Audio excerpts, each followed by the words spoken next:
केंद्रीय गृह मंत्री अमित शाह ने रांची के चुटिया में किया रोड शो। पार्टी प्रत्याशी संजय सेठ के लिए मांगा वोट। प्रधानमंत्री नरेंद्र मोदी 19 मई को फिर आएंगे झारखंड, घाटशिला में करेंगे जनसभा।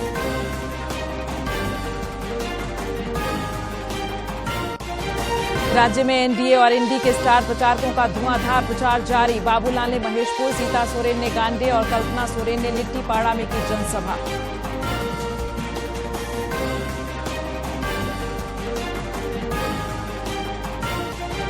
ग्रामीण विकास मंत्री आलमगीर आलम का मंत्री पद से इस्तीफा। पीएमएलए कोर्ट से 6 दिनों के रिमांड मिलने के बाद ईडी ने आज से फिर शुरू की पूछताछ।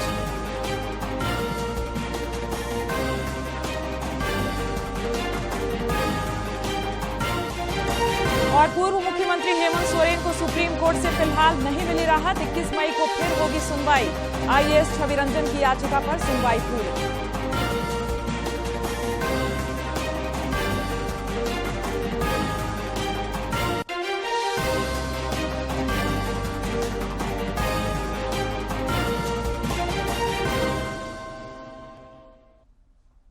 नमस्कार, खबरें झारखंड में आपका स्वागत है। मैं हूं प्रियंका और अब समाचार विस्तार से। बुलेटिन में सबसे पहले बात करेंगे अमित शाह के झारखंड दौरे की। केंद्रीय गृह मंत्री सह भाजपा के स्टार प्रचारक अमित शाह ने आज रांची के चुटिया में पार्टी प्रत्याशी संजय सेठ के पक्ष में रोड शो किया।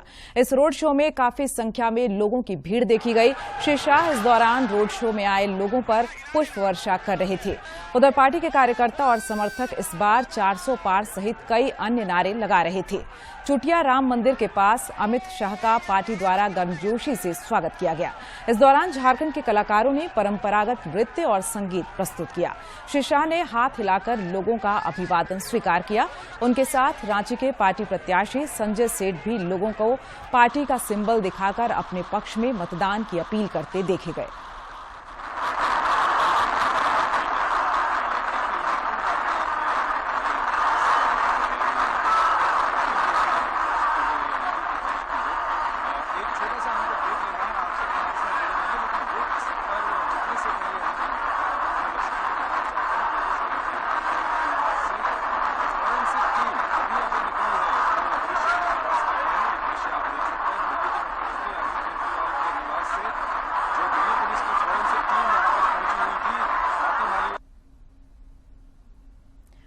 प्रधानमंत्री नरेंद्र मोदी 19 मई को एक बार फिर झारखंड आएंगे। वे जमशेदपुर संसदीय क्षेत्र के घाटशिला में जनसभा को संबोधित करेंगे।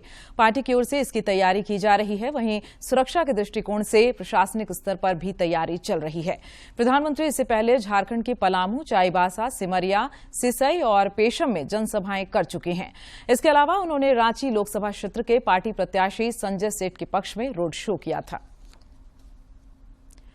राज्य में लोकसभा चुनाव को लेकर एनडीए और इंडी गठबंधन के स्टार प्रचारकों की जनसभाएं लगातार हो रही हैं। भाजपा के प्रदेश अध्यक्ष बाबूलाल मरांडी ने आज पाकुड़ के महेशपुर में जनसभा को संबोधित किया और लोगों से नरेंद्र मोदी को तीसरी बार देश का प्रधानमंत्री बनाने की अपील की। इस दौरान उन्होंने केंद्र सरकार की उपलब्धियों को भी गिनाया। इस मौके पर राजमहल लोकसभा क्षेत्र के प्रत्याशी ताला मरांडे सहित संगठन के कई नेता मौजूद थे। करें कि आप 2024 के चुनाव में फिर से नरेंद्र मोदी जी को प्रधानमंत्री बनाना है। अभी देश की जनता ने मन बना लिया है, क्योंकि देश में 10 वर्षों से देश के प्रधानमंत्री नरेंद्र मोदी जी ने जो गांव के लिए काम किया, गरीबों के लिए काम किया, किसानों के लिए काम किया, हमारी मां बहनों के लिए काम किया, आदिवासियों के लिए काम किया, आज तक कोई भी प्रधानमंत्री इतना काम नहीं किया था जितना काम इस देश के प्रधानमंत्री नरेंद्र मोदी जी ने इन 10 वर्षों में काम किया। उधर राजमहल में बूथ स्तरीय कार्यकर्ता सम्मेलन को संबोधित करते हुए प्रदेश भाजपा अध्यक्ष बाबूलाल मरांडी ने कार्यकर्ताओं को पार्टी की जीत सुनिश्चित करने के लिए कई मंत्र दिए। इसके बाद उन्होंने एक जनसभा को संबोधित किया, जिसमें उन्होंने कहा कि मानिकचक में गंगा पुल का निर्माण होने से यहां के लोगों की वर्षों पुरानी मांग पूरी हुई है। जनसभा को पार्टी प्रत्याशी ताला मरांडी और छत्तीसगढ़ के स्वास्थ्य मंत्री श्याम बिहारी जायसवाल समेत कई नेताओं ने संबोधित किया।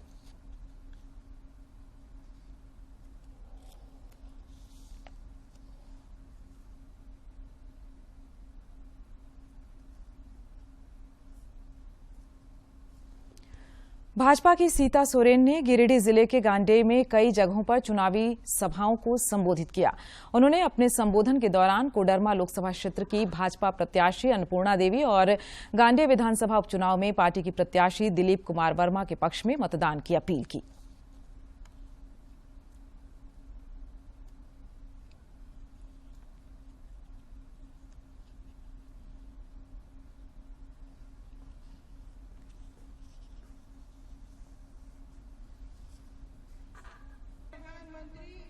नरेंद्र मोदी जी के माध्यम से पूरा सर्वांगीण विकास हो रहा है। जितने भी विकास कार्य हमारे सभी माताओं भाइयों बहनों के एवं सभी वर्ग के विकास का कार्य जो विकास की जो गति है तो मोदी जी के माध्यम से और मोदी जी के विचारधारा के माध्यम से ही हो रहा है। भाजपा ओबीसी मोर्चा के प्रदेश अध्यक्ष अमरदीप यादव ने हजारीबाग में केंद्र सरकार की योजनाओं की जानकारी दी। उन्होंने पत्रकारों को बताया कि सरकार की 22 ऐसी योजनाएं हैं जिससे ओबीसी समाज के लोगों को सीधा लाभ मिल रहा है। उन्होंने झारखंड के ओबीसी समाज का पूरी तरह से प्रधानमंत्री नरेंद्र मोदी के साथ होने का दावा भी किया।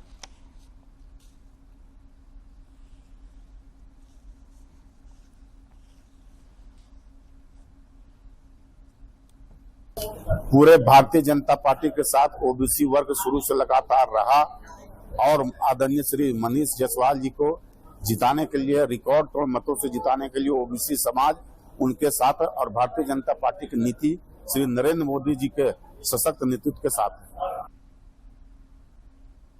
उधर झामुमो की स्टार प्रचारक कल्पना सोरेन ने लिट्टीपाड़ा के करियूडीह में राजमहल लोकसभा क्षेत्र के पार्टी प्रत्याशी विजय हांसदा के पक्ष में जनसभा को संबोधित किया। इस दौरान उन्होंने राज्य सरकार की उपलब्धियां गिनाते हुए केंद्र में इंडी की सरकार बनाने के लिए गठबंधन के प्रत्याशियों को जिताने की अपील की।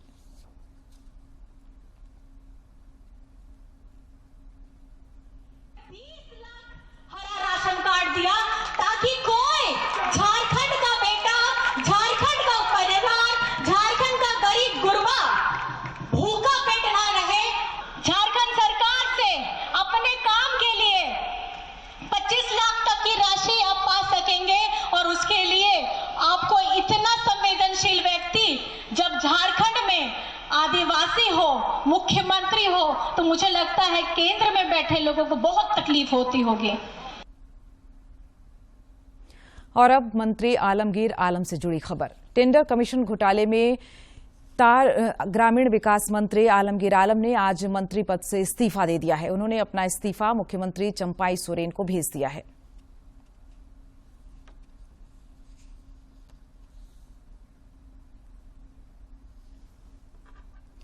पूर्व मंत्री आलमगीर आलम से ईडी ने टेंडर कमीशन घोटाले में आज से फिर पूछताछ शुरू की।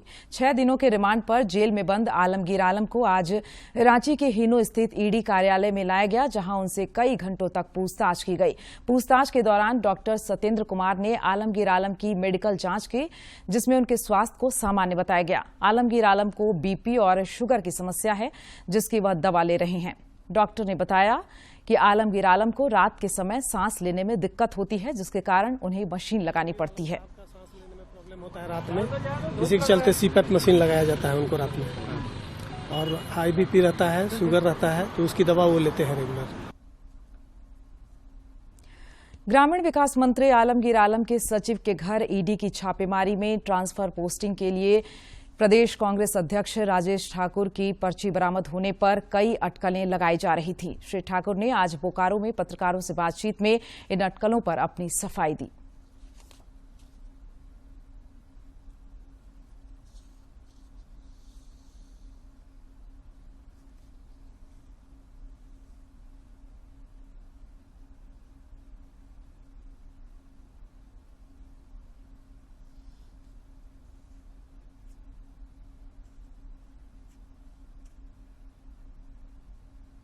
बेबुनियाद है कि ट्रांसफर और पोस्टिंग की बात जो कहते थे वो ट्रांसफर और पोस्टिंग नहीं, ट्रांसफर के लिए जरूर कहा है और वो कहते रहेंगे।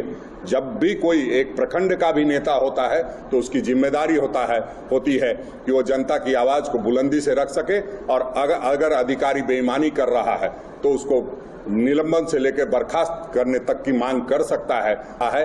ऐसे कई पत्र वहां मिले हैं, भारतीय जनता पार्टी के विधायकों के पत्र को सार्वजनिक नहीं किया जाता है। झारखंड में लोकसभा चुनाव के 7वें चरण में दुमका, गोड्डा और राजमहल सीट के लिए आगामी 1 जून को मतदान होना है। आज नाम वापसी की आखिरी तिथि समाप्त होने के बाद 52 प्रत्याशी चुनावी मैदान में बचे हैं। कल से इन क्षेत्रों में चुनाव प्रचार अभियान शुरू हो जाएगा। दुमका में भाजपा की सीता सोरेन और झामुमो के नलिन सोरेन, गोड्डा में भाजपा के निशिकांत दुबे और कांग्रेस के प्रदीप यादव तथा राजमहल में भाजपा के ताला मरांडी और झामुमो के विजय हांसदा प्रमुख प्रत्याशियों में शामिल हैं। विड्रॉल आज कंप्लीट हो गया। उसमें राजमहल में एक कैंडिडेट अपने नॉमिनेशन का विड्रॉ किया। अभी वहां पर राजमहल में 14 कैंडिडेट हैं। दुमका में कोई नॉमिनेशन वापस नहीं किया। अभी उसमें 19 कैंडिडेट है। गोड्डा में 2 कैंडिडेट अपने नॉमिनेशन का वापस किए। अभी वहां पर भी 19 कैंडिडेट हुए। इसके साथ में हम लोगों का इसी लोकसभा इलेक्शन का कितना नॉमिनेशन प्रोसेस है, सभी फेजेस को कंप्लीट हो चुका है। अभी पहले भी एक बार बात हुई थी, वो झारखंड में कितना कैंडिडेट का संख्या बढ़ते जा रही है कैसा करके। 2014 में 240 कैंडिडेट था, वो 2019 में वो कट के 229 था, अभी बढ़ के 244 कैंडिडेट हुआ। 2024 में एक ही है। हम लोग को पहले बार हम लोग एक ट्रांसजेंडर कैंडिडेट भी अपने नॉमिनेशन फाइल किया धनबाद में। अभी तक उसमें हम लोग को 2024 में 212 मेल है, 31 फीमेल है, 1 ट्रांसजेंडर है, मिलाकर 244 है। अभी आपका 2024 में टोटल कैंडिडेट में। केंद्रीय संचार ब्यूरो रांची द्वारा मतदाता जागरूकता अभियान की शुरुआत की गई है। राज्य के मुख्य निर्वाचन पदाधिकारी के रवि कुमार ने केंद्रीय संचार ब्यूरो के प्रचार वाहन को आज रवाना किया।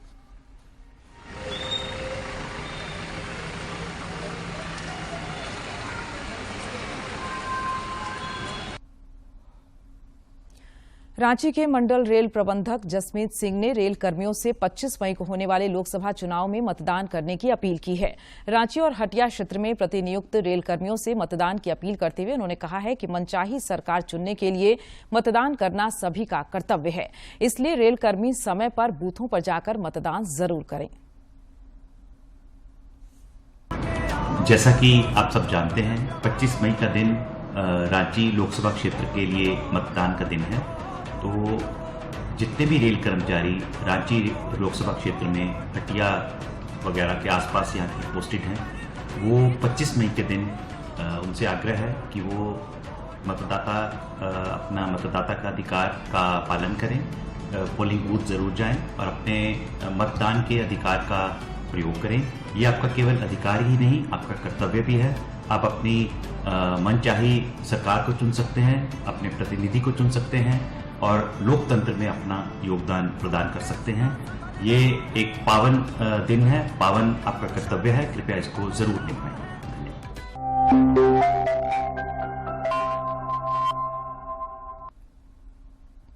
रांची के पूरे सदर अनुमंडल क्षेत्र में लोकसभा चुनाव को ध्यान में रखकर आगामी 4 जून तक निषेधाज्ञा लागू कर दी गई है। इस दौरान बगैर अनुमति के जनसभा, धरना या जुलूस का आयोजन करना प्रतिबंधित रहेगा। इसके अलावा सार्वजनिक एवं सरकारी संपत्तियों पर नारा लिखने, पोस्टर चिपकाने, पार्टी विशेष का झंडा, बैनर, होर्डिंग एवं तोरण द्वार लगाने पर प्रतिबंध लगाया गया है। अपराधियों या शांति भंग करने के उद्देश्य से एक जगह पर 5 या उससे अधिक व्यक्ति एकत्रित नहीं होंगे। निषेधाज्ञा का उल्लंघन करने वालों पर कानूनी कार्रवाई की जाएगी। बोकारो की उपायुक्त विजया जाधव ने आज समाहरणालय स्थित न्याय सदन के सभागार में बोकारो विधानसभा क्षेत्र के सभी बूथों के बीएलओ के साथ बैठक की। इस बैठक में उन्होंने बीएलओ को उनके दायित्वों के संबंध में विस्तार से जानकारी दी और उसका पालन करने का निर्देश दिया। जमीन घोटाला के जरिए मनी लॉन्ड्रिंग के आरोप में जेल में बंद पूर्व मुख्यमंत्री हेमंत सोरेन को आज सुप्रीम कोर्ट से अंतरिम जमानत की अपील पर कोई राहत नहीं मिली। ईडी की ओर से इस मामले पर जवाब दाखिल नहीं किया गया। कोर्ट ने ईडी को मंगलवार तक जवाब दाखिल करने का निर्देश दिया है। हेमंत की याचिका पर सुप्रीम कोर्ट के न्यायाधीश जस्टिस संजीव खन्ना और जस्टिस दीपांकर दत्ता की बेंच ने सुनवाई की। उनकी ओर से वरीय अधिवक्ता कपिल सिब्बल और एडवोकेट प्रज्ञा सिंह बघेल ने बहस की। कपिल सिब्बल ने कहा कि वे तो सिर्फ चुनाव के लिए अपने वकील का अंतरिम जमानत चाह रहे हैं। 20 मई की अगले दौर को मतदान होना है। कोर्ट ने पूछा कि क्या जमीन आपके कब्जे में है। सिब्बल ने कहा, जमीन न तो अभी और न इससे पहले कभी भी सोरेन के पास नहीं थी। कुछ लोगों के मौखिक बयान के आधार पर जमीन को सोरेन का बताया जा रहा है। झारखंड हाईकोर्ट में आज रांची के पूर्व उपायुक्त छविरंजन की जमानत याचिका पर सुनवाई पूरी कर ली गई, लेकिन कोर्ट ने फैसला सुरक्षित रख लिया है। छविरंजन रांची के बरियातो स्थित चेशायर होम रोड की 1 एकड़ जमीन की अवैध खरीद बिक्री के मामले के आरोपी हैं। इस मामले में ईडी ने छविरंजन के अलावा प्रेम प्रकाश, अमित कुमार अग्रवाल सहित 10 आरोपियों के खिलाफ अदालत में आरोप पत्र दाखिल किया है। मालूम हो कि ईडी ने रांची के पूर्व उपायुक्त छविरंजन और बड़गाई के राजस्व कर्मचारी सहित 18 लोगों के 22 ठिकानों पर 13 अप्रैल 2023 को छापेमारी की थी। इस छापेमारी में बड़ी संख्या में जमीन के फर्जी डीड, मोहर एवं अन्य कागजात मिले थे। ईडी ने छविरंजन को 4 मई 2023 को गिरफ्तार किया था।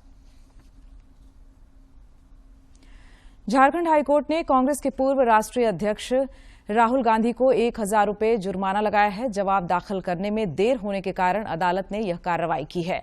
हालांकि कोर्ट ने राहुल गांधी को दी गई राहत को बरकरार रखा है। पिछली सुनवाई में हाईकोर्ट ने उनके खिलाफ चाईबासा सिविल कोर्ट द्वारा जारी गैर जमानती वारंट पर अगली सुनवाई तक के लिए रोक लगा दी थी। दरअसल 27 फरवरी को चाईबासा सिविल कोर्ट ने अवमानना मामले में सुनवाई करते हुए राहुल गांधी के खिलाफ गैर जमानती वारंट जारी किया था, जिसके खिलाफ राहुल गांधी ने अपने अधिवक्ता के माध्यम से हाईकोर्ट में याचिका दाखिल की थी। राहुल गांधी की ओर से आज हाईकोर्ट में अधिवक्ता दीपांकर राय ने बहस की। विशेष अदालत चाईबासा के द्वारा जो आदेश दिया गया था, उस आदेश को निरस्त करने के लिए कांग्रेस के पूर्व अध्यक्ष राहुल गांधी की ओर से झारखंड उच्च न्यायालय के समक्ष क्वैशिंग याचिका दायर की गई थी। उस मामले पर आज सुनवाई हुई। मामले की सुनवाई करते हुए माननीय न्यायमूर्ति अनिल कुमार चौधरी की अदालत ने प्रार्थी के द्वारा समय की मांग किए जाने पर 1000 रुपया का अर्थदंड लगाया है। इस मामले की सुनवाई 2 सप्ताह के बाद की जाएगी। और अब देखते हैं फटाफट अंदाज में जिलों की खबरें।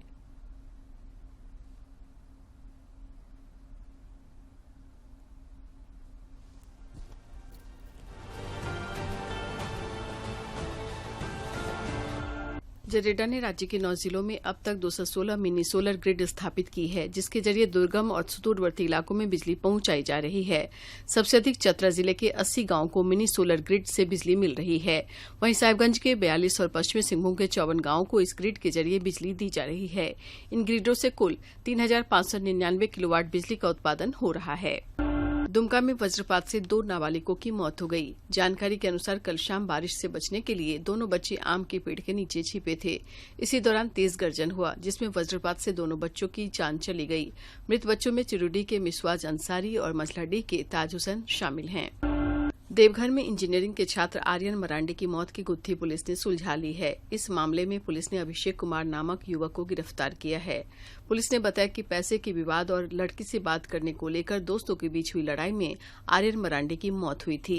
गिरफ्तार छात्र अभिषेक ने पुलिस को बताया कि लड़ाई के दौरान आर्यन तालाब में गिर गया। वो नशे में था, इसलिए डूबने से उसकी मौत हो गई। रांची जिले के टाटीसिलवे थाना क्षेत्र के राढूजरा में एक युवक का शव बरामद किया गया, जिसकी पहचान गांव के परमेश्वर महतो उर्फ दिवेश के रूप में की गई है। जानकारी के अनुसार घटनास्थल से 100 मीटर की दूरी पर ही दिवेश का घर है, जहां उसका शव पुआल के मचान पर रस्सी के सहारे लटका हुआ पाया गया।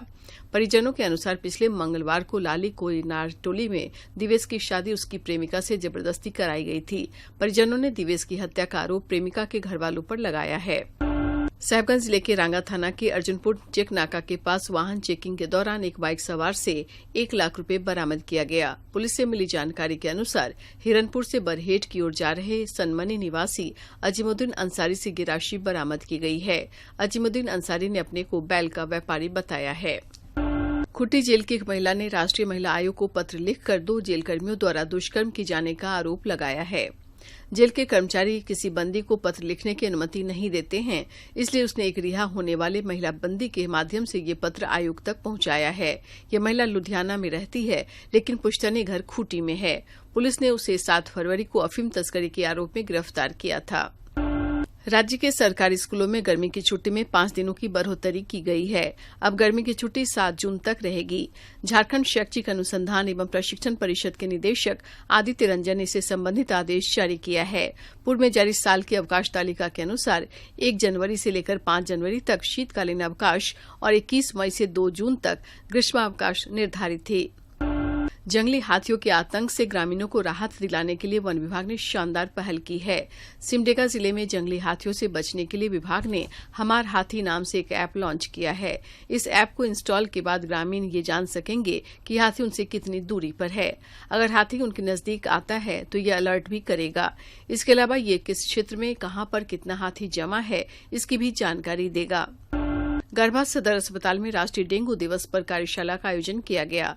इसमें मुख्य अतिथि के रूप में civil surgeon doctor Ashok Kumar तथा एसीएमओ डॉक्टर नवल किशोर सहित विभाग के अन्य अधिकारी मौजूद थे। मौके पर सिविल सर्जन ने कहा कि डेंगू समेत सभी बीमारियों की रोकथाम के लिए लोगों को जागरूक करना आवश्यक है। इसके लिए स्वास्थ्य विभाग समेत सभी विभागों के लोग शहरी एवं ग्रामीण क्षेत्रों में लोगों को जागरूक करें। गढ़वा जिले के कांडी प्रखंड में अमन चैन की कामना को लेकर 42 तीर्थ यात्रियों का जत्था अयोध्या के लिए रवाना हुआ, जिसका नेतृत्व प्रवीण कुमार सिंह कर रहे हैं। कांडी के मुखिया विजय राम और सामाजिक संस्था के प्रधान सचिव शशांक शेखर ने सभी तीर्थयात्रियों को अंग वस्त्र भेंट कर विदा किया। सभी यात्री वाराणसी, विंध्याचल, प्रयागराज होते अयोध्या दर्शन करते हुए वापस कांडी आएंगे।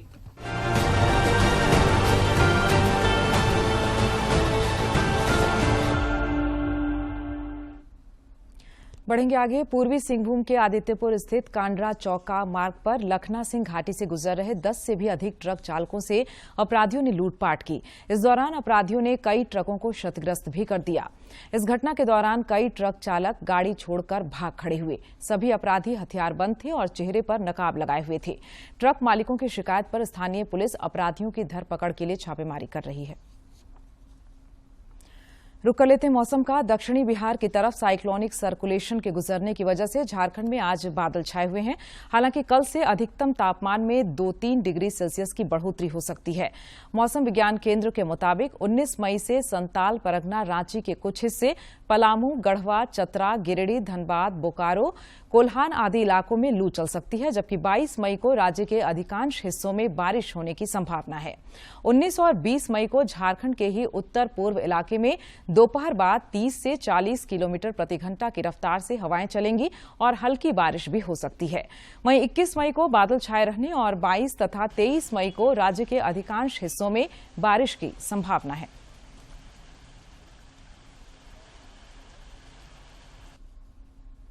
और अब एक नजर डालते हैं प्रमुख शहरों के आज के तापमान पर। राजधानी रांची का अधिकतम तापमान 38.2 और न्यूनतम 27.2 डिग्री सेल्सियस रिकॉर्ड किया गया। जमशेदपुर का अधिकतम तापमान 40.3 और न्यूनतम 28.8 तथा डाल्टनगंज का अधिकतम तापमान 40.4 और न्यूनतम तापमान 27 डिग्री सेल्सियस रिकॉर्ड किया गया। दूरदर्शन झारखंड पर पल पल की खबरों से जुड़े रहने के लिए आप हमारे social media platform Twitter, Facebook और यूट्यूब से जुड़ सकते हैं, क्योंकि खबरों से जितना बाखबर रहना जरूरी है, उससे ज्यादा जरूरी है सटीक, संतुलित और निष्पक्ष समाचार। हमारा ट्विटर हैंडल है DD न्यूज झारखंड और फेसबुक पेज है RNU DDK। आप हमें YouTube channel Jharkhand DD news पर भी देख और सुन सकते हैं।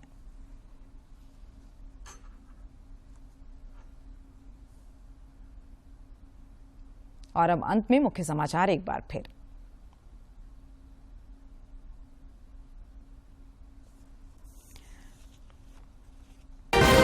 केंद्रीय गृह मंत्री अमित शाह ने रांची के चुटिया में किया रोड शो। पार्टी प्रत्याशी संजय सेठ के लिए मांगा वोट। प्रधानमंत्री नरेंद्र मोदी 19 मई को फिर आएंगे झारखंड, घाटशिला में करेंगे जनसभा।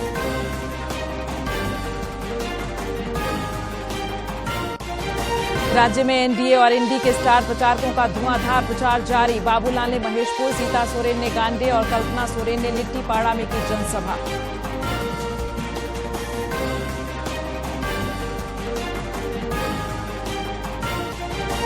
ग्रामीण विकास मंत्री आलमगीर आलम का मंत्री पद से इस्तीफा। पीएमएलए कोर्ट से 6 दिनों के रिमांड मिलने के बाद ईडी ने आज से फिर शुरू की पूछताछ।